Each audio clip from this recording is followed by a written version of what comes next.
പാകിസ്ഥാന്റെ ഭാഗത്തുനിന്ന് ഒരു സൈബർ ആക്രമണ ഭീതി ഇന്ത്യക്കുണ്ട്. അത് ബാങ്കുകൾക്ക് നേരെ ഉണ്ടായേക്കാവുന്ന ഒരു സാഹചര്യം നിലനിൽക്കുന്നുണ്ട്. ആ ഒരു സാഹചര്യത്തിലാണ് ഒരു അടിയന്തര യോഗം ബാങ്കുകളുടെ ധനമന്ത്രി വിളിച്ചിരിക്കുന്നത്. കൃത്യമായ നിർദ്ദേശവും അതുപോലെ തന്നെ സൈബർ സെക്യൂരിറ്റി അടക്കം വർദ്ധിപ്പിക്കാനുള്ള ഒരു നിർദ്ദേശം ഒരുപക്ഷെ ധനമന്ത്രാലയത്തിന്റെ ഭാഗത്തു നിന്നുണ്ടാവും. കാരണം പാകിസ്ഥാൻ വലിയ രീതിയിൽ പ്രതിരോധത്തിൽ തുടരുന്നുണ്ട്. കാരണം നയതന്ത്ര തലത്തിൽ വലിയ രീതിയിലുള്ള ഇടപെടലുകളാണ് ഇന്ത്യ ഇപ്പോൾ നടത്തിക്കൊണ്ടിരിക്കുന്നത്. ആഗോളതലത്തിൽ തന്നെ പാകിസ്ഥാനെതിരെ സാമ്പത്തിക ഉപരോധത്തിന് കൂടി ഇന്ത്യ ലക്ഷ്യം വെക്കുന്നു. ആ ഒരു സാഹചര്യത്തിൽ കൃത്യമായ ഒരു സൈബർ ആക്രമണത്തിന് പാകിസ്ഥാൻ ശ്രമിക്കുന്നു. ഞാൻ നേരത്തെ പറഞ്ഞതുപോലെ തന്നെ ഈ ഇന്ത്യ ഓപ്പറേഷൻ സിന്ദൂർ നടത്തിയതിന് പിന്നാലെ പാകിസ്ഥാൻ സമൂഹ മാധ്യമങ്ങളിലൂടെ വലിയ രീതിയിലുള്ള വ്യാജ പ്രചാരണങ്ങളും അതുപോലെ തന്നെ വ്യാജ അക്കൌണ്ടുകൾ അടക്കം ഉപയോഗിച്ചുകൊണ്ട് തെറ്റിദ്ധാരണ പരത്താനുള്ള ശ്രമങ്ങൾ നടത്തിയിരുന്നു. ഇതുകൂടാതെ തന്നെ വിവിധ ഹാൻഡിലുകളിൽ ഹാക്കർമാർ ഹാക്ക് ചെയ്യാനുള്ള ശ്രമങ്ങൾ നടത്തിയിരുന്നു. സമാനമായ രീതിയിൽ ബാങ്കുകൾക്ക് നേരെ ഒരു സൈബർ ആക്രമണ ഭീതി നിലനിൽക്കുന്നുണ്ട്. ആ ഒരു സാഹചര്യത്തിലാണ് അടിയന്തര യോഗം വിളിച്ചിരിക്കുന്നത്. കൃത്യമായി ഈ സുരക്ഷാ സജ്ജീകരണങ്ങൾ ശക്തമാക്കുക, അതുപോലെ തന്നെ ആശങ്ക പടർത്തുന്ന വാർത്തകൾ ഇത്തരത്തിൽ ഉപഭോക്താക്കൾക്ക് നൽകരുത് അടക്കമുള്ള നിർദ്ദേശങ്ങൾ ഒരുപക്ഷെ ഒരു മാർഗനിർദ്ദേശങ്ങൾ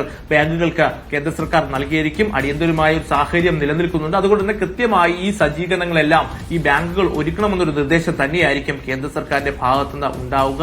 നമുക്കറിയാം വലിയ രീതിയിലുള്ള സാമ്പത്തിക ഉപരോധം അടക്കം പാകിസ്ഥാനെതിരെ ഏർപ്പെടുത്താനുള്ള ശ്രമങ്ങൾ ഇന്ത്യയുടെ ഭാഗത്തുനിന്നുണ്ടാവുന്നു. കാരണം പാകിസ്ഥാന് IMF സംഘടനയിൽ നിന്ന് ധനസഹായങ്ങൾ ലഭിക്കുന്ന ഒരു സാഹചര്യമുണ്ട്. പാകിസ്ഥാന് ധനസഹായം നൽകുന്നതുമായി ബന്ധപ്പെട്ട് ഇന്ന് IMFന്റെ അടിയന്തര യോഗം ചേരാനിരിക്കുകയാണ്. പക്ഷേ ഇന്ത്യ കൃത്യമായി IMFനെ നിലപാട് അറിയിക്കാൻ പോവുകയാണ്. കാരണം IMFൽ നിന്നടക്കം ലഭിക്കുന്ന ഈ ധനസഹായം പാകിസ്ഥാൻ ഭീകര പ്രവർത്തനങ്ങളെ പിന്തുണയ്ക്കാൻ വേണ്ടി ഉപയോഗിക്കുന്നു.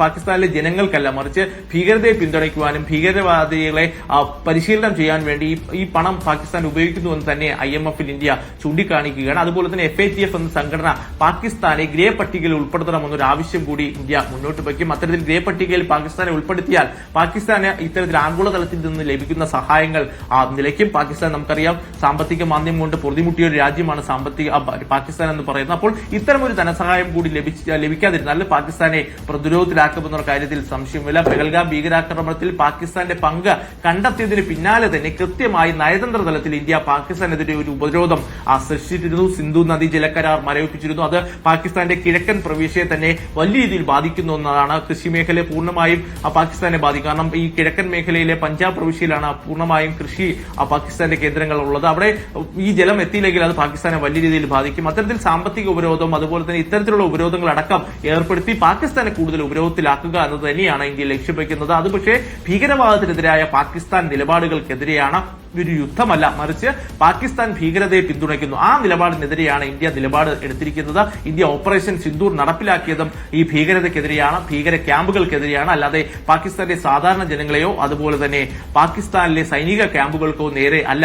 കൃത്യമായി ഭീകരതയ്ക്കെതിരായ നിലപാടുകൾ ഇന്ത്യ തുടരും. അത് ലോകരാജ്യങ്ങളോടും ഇന്ത്യ വ്യക്തമാക്കിയിട്ടുണ്ട്. സർവകക്ഷി യോഗത്തിൽ പ്രതിപക്ഷ പാർട്ടികളോടും ഇത് വ്യക്തമാക്കിയിട്ടുണ്ട്. കൃത്യമായ പിന്തുണയാണ് പ്രതിപക്ഷ പാർട്ടികളുടെ ഭാഗത്തുനിന്നടക്കം ഈ വിഷയത്തിൽ കേന്ദ്ര സർക്കാരിന് ലഭിക്കുന്നത്. സൈന്യത്തെയും അതുപോലെ തന്നെ കേന്ദ്ര സർക്കാരിനും പൂർണ്ണ പിന്തുണ കഴിഞ്ഞ ദിവസം തന്നെ പ്രതിപക്ഷ പാർട്ടികൾ വ്യക്തമാക്കിയിരുന്നു. ലോക്സഭാ പ്രതിപക്ഷ നേതാവ് രാഹുൽ ഗാന്ധി, കോൺഗ്രസ് അധ്യക്ഷൻ മല്ലികാർജ്ജുൻ ഖാർഗെ അതുപോലെ തന്നെ വിവിധ രാഷ്ട്രീയ പാർട്ടികളുടെ നേതാക്കൾ ഇന്നലത്തെ സർവകക്ഷി യോഗത്തിൽ പങ്കെടുത്തിരുന്നു. കൃത്യമായി അവർക്കുണ്ടായിരുന്ന ആശങ്കകൾ ഈ സർവകക്ഷി യോഗത്തിൽ ഉന്നയിച്ചിരുന്നു. അതുപോലെ തന്നെ സൈന്യം സ്വീകരിക്കുന്ന അതുപോലെ തന്നെ കേന്ദ്ര സർക്കാർ ഈ വിഷയത്തിൽ സ്വീകരിക്കുന്ന നിലപാടുകൾക്കൊപ്പം നിൽക്കുമെന്ന് തന്നെ പ്രതിപക്ഷ പാർട്ടികൾ വ്യക്തമാക്കുകയാണ്. എന്തായാലും ഇതുമായി ബന്ധപ്പെട്ട് കൂടിയാലോചനകളും അതുപോലെ തന്നെ ചർച്ചകളടക്കം പുരോഗമിക്കുന്നു. ഈ ഇത്തരത്തിൽ ഈ കേന്ദ്ര സർക്കാരിനും സൈന്യത്തിന് പിന്തുണ അറിയിച്ചുകൊണ്ട് ഭരണഘടനാ സംരക്ഷണ റാലികളടക്കം കോൺഗ്രസ് നിർത്തിവെച്ചിട്ടുണ്ട്. പക്ഷേ കൃത്യമായ ഒരുക്കങ്ങൾ കേന്ദ്ര സർക്കാരിന്റെ ഭാഗത്തുനിന്നുണ്ടാവുന്നു, വിലയിരുത്തലും നടക്കുകയാണ്. എന്തായാലും വലിയ രീതിയിൽ പ്രതിരോധത്തിൽ പാകിസ്ഥാൻ ആണെന്നുള്ള കാര്യത്തിൽ സംശയമില്ല. ആ ഒരു സാഹചര്യത്തിൽ ഒരു പ്രകോപനം ഒരുപക്ഷെ പാകിസ്ഥാന്റെ ഭാഗത്തുനിന്ന് ഇന്നും ഉണ്ടാകാനുള്ള സാഹചര്യം നിലനിൽക്കുന്നുണ്ട്. പക്ഷേ കൃത്യമായ ഏകോപനവും അതുപോലെ തന്നെ സുരക്ഷാ സജ്ജീകരണങ്ങളും ഇന്ത്യ നടത്തിയിട്ടുണ്ട്. കൃത്യമായി പാകിസ്ഥാനെ പ്രതിരോധിക്കും. അതുപോലെ തന്നെ പാകിസ്ഥാൻ പ്രകോപനമായി ഇന്ത്യയിൽ എത്തിക്കഴിഞ്ഞാൽ അതിനെ ശക്തമായി തിരിച്ചടിക്കുമെന്ന് തന്നെ ഇന്ത്യ വ്യക്തമാക്കിയിട്ടുണ്ട്. ഇന്നലെ നടന്ന പാകിസ്ഥാൻ ആക്രമണത്തിന് പിന്നാലെ നിരവധി പാകിസ്ഥാന്റെ വിമാനങ്ങൾ ഈ പോർ വിമാനങ്ങളടക്കം ഇന്ത്യ വെടിവെച്ചിട്ടിരുന്നു. അതുപോലെ തന്നെ ഒരു മിസൈലും അതുപോലെ തന്നെ ഒരു ഡ്രോണുകൾ പോലും ഇന്ത്യയിൽ പതിക്കും മുമ്പ് തന്നെ പാകിസ്ഥാന്റെ മൊത്തത്തിൽ ഇന്ത്യ നിർവീര്യമാക്കിയിരുന്നു. അതിന്റെ അവശിഷ്ടങ്ങളടക്കം വിവിധ സംസ്ഥാനങ്ങളിൽ നിന്ന് കണ്ടെത്തിയിട്ടുണ്ട്. ഇതുമായി ബന്ധപ്പെട്ടുള്ള പരിശോധനകളടക്കം ഈ വിവിധ സംസ്ഥാനങ്ങളിൽ പുരോഗമിക്കുകയാണ്. എന്തായാലും സജ്ജീകരണങ്ങളെല്ലാം ഒരുക്കിയിട്ടുണ്ട്. അംബാല അടക്കമുള്ള മേഖലയിൽ ബ്ലാക്ക് ഔട്ടുകൾ പ്രഖ്യാപിച്ചിട്ടുണ്ട്. പൂർണ്ണമായും ജനങ്ങൾ കേന്ദ്രവും അതുപോലെ തന്നെ അവിടുത്തെ സേനകളും നൽകുന്ന നിർദ്ദേശങ്ങൾ പാലിക്കണം. പരമാവധി സുരക്ഷിത ഇടങ്ങളിലേക്ക് ഇരിക്കണം. അതുപോലെ തന്നെ കൃത്യമായ നിർദ്ദേശങ്ങൾ പാലിച്ച് തന്നെ മുന്നോട്ട് പോകണം. ഒരു പ്രകോപനം ഉണ്ടാകുമ്പോൾ കൃത്യമായ നിർദ്ദേശങ്ങൾ പാലിച്ച് മോക്ഡ്രിൽ അടക്കം നടത്തി നടപടിക്രമങ്ങൾ ജനങ്ങളെ ബോധ്യപ്പെടുത്തിയിട്ടുണ്ട്. ആ നിലപാടുകളും ആ നടപടിക്രമങ്ങളും പാലിച്ച് തന്നെ മുന്നോട്ട് പോകണമെന്നതാണ് ഇപ്പോൾ വ്യക്തമാക്കിയിരിക്കുന്നത്.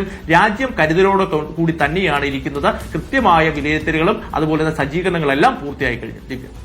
യെസ് അരവിന്ദ്, ഇതിനിടെയാണ് നമ്മുടെ അതിർത്തി മേഖലകളിൽ ടെറിട്ടോറിയൽ ആർമിയെ വിന്യസിച്ച് തുടങ്ങിയിട്ടുണ്ടോ? ടെറിട്ടോറിയൽ ആർമി കൂടി എത്തുന്നതോടുകൂടി നമ്മുടെ സുരക്ഷ അത് ഒന്നുകൂടി ശക്തമാകാൻ പോവുകയാണോ? അല്പസമയം മുമ്പാണ് ഇതുമായി ബന്ധപ്പെട്ട തീരുമാനം കേന്ദ്ര സർക്കാർ പറഞ്ഞത്. കാരണം നമുക്കറിയാം, അതിർത്തി മേഖലയിൽ പാകിസ്ഥാന്റെ ഷെല്ലാക്രമണങ്ങൾ ഇന്നലെയും തുടരുന്ന ഒരു സാഹചര്യം ഉണ്ടായിരുന്നു. പൂഞ്ച് അടക്കമുള്ള മേഖലയിൽ ഷെല്ലാക്രമണം പാകിസ്ഥാൻ തുടരുന്നു.